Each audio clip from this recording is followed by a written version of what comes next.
piggybacking on ounces of silver or junk silver? Good evening, folks, and welcome back to another episode of Silver Dad Knows.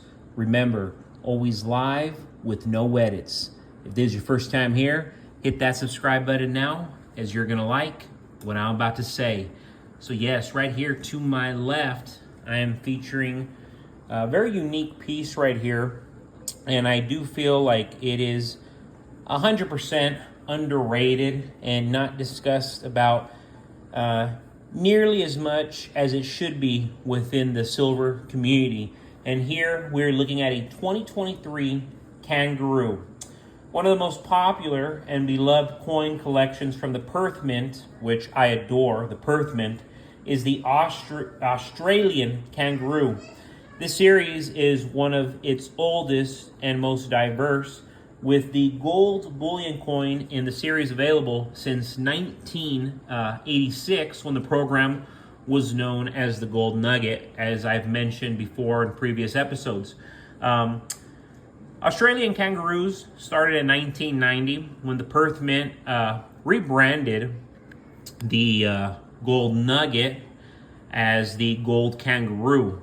That BU series is the longest running kangaroo collection at the Perth. Silver kangaroos were available in the 1990s and 2000s, but predominantly as proof specimens with ever-changing designs.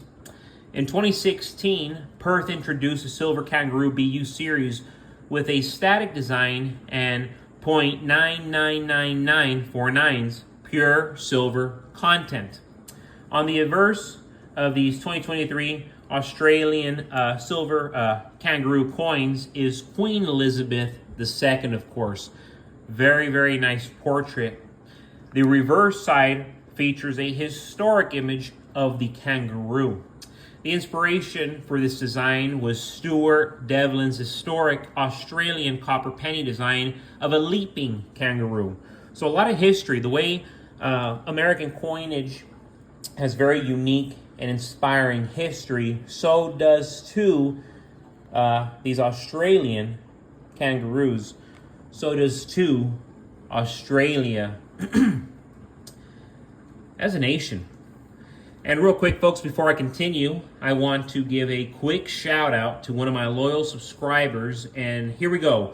Comment from the other night, 1 minute knife review. I pocket carry a 1922 peace dollar daily. It helps to remind me just how happy they were to have peace back then. We need reminders nowadays. Great comment coming right there from 1 minute knife review. And they have actually mentioned that before, that they carry a 22 piece dollar with them, because indeed 1922 was a time after war. It was a time of success, a time of inspiration, a time of ambition, a time to build, a time to grow, a time to love, a time to live. And times changed drastically, years after the Roaring 20s, a decade after the Roaring 20s, decades after the Roaring 20s. Times changed drastically. Times became very intense, and we look back as to when were times great here in America, and we think the 80s, we think the 90s, we think the early 2000s. We might even think the late teens, 2015, 2016, 2017, 2018. We might. Very few people I know do. But the fact is, nobody is embracing the times that we're currently living in. On the contrary, there's a lot of suffering taking place. Kamala Harris recently gave a speech to a crowd of 10,000 people in Atlanta, and it's been getting a lot of attention. In this speech, she talked about some major changes she has planned for America if she wins the 2024 election. She mentioned some big policies like universal health care for everyone, including those in the country illegally. She's also pushing to cap prices on everything from rent to medical bills, even bank fees. On her first day, she plans to tackle price gouging and bring down costs across the board. At first glance, these ideas, they might sound great, especially since many people are struggling financially in real time. But if you dig a little deeper, you start to see that these changes could have some serious consequences. For example, if companies are forced to lower their prices, they might have to cut costs elsewhere. This could mean layoffs, automation, or even small businesses shutting down because they can't afford to comply. This isn't just about corporate profits, it's about survival for many businesses. When landlords face caps on rent, they'll find other ways to pass those costs on to tenants. That's how the cycle goes. Like charging extra for basic services.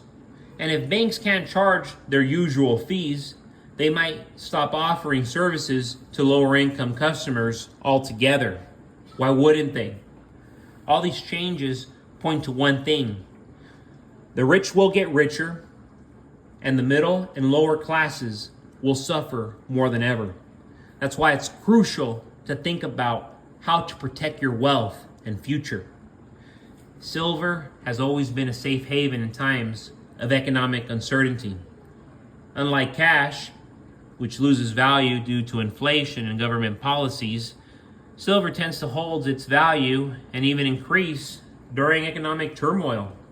It's a tangible asset that you can physically own and store, giving you a sense of security that paper money can't provide. So, criticize precious metals all you want. Warren Buffett tells you not to buy gold, yet he is buying gold. The United States government doesn't tell you to buy silver or gold, yet the United States government buys silver and gold.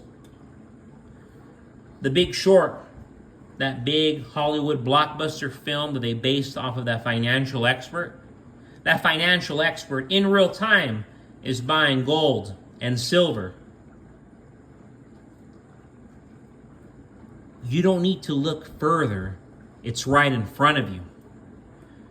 So look at this gem right here. And I mean a gem.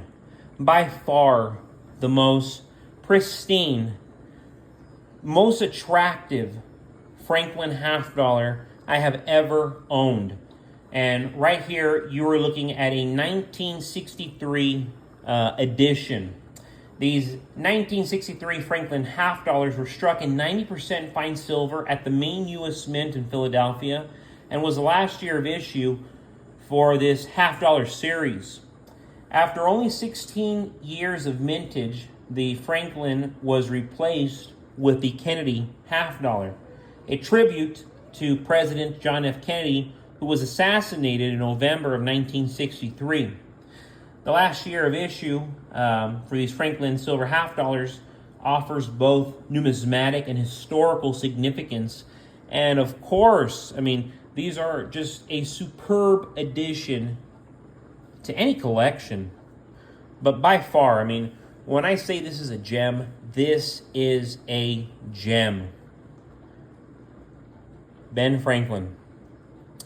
A lot of people who unfortunately don't know America's history, a lot of them will go back and think, oh yeah, Ben Franklin was one of our presidents. Ben Franklin, he died in the year 1900, They'll say such idiotic things because they don't actually know the reality. But Ben Franklin was a founding father of this constitutional republic.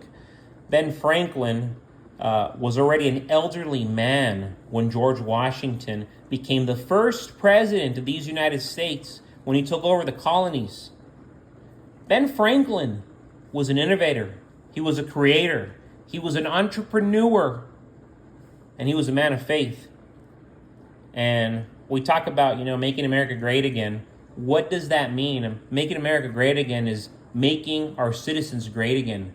People who sought God, who sought patriotism, who sought family, who sought unity, who did not entertain mainstream trends, who did not entertain division.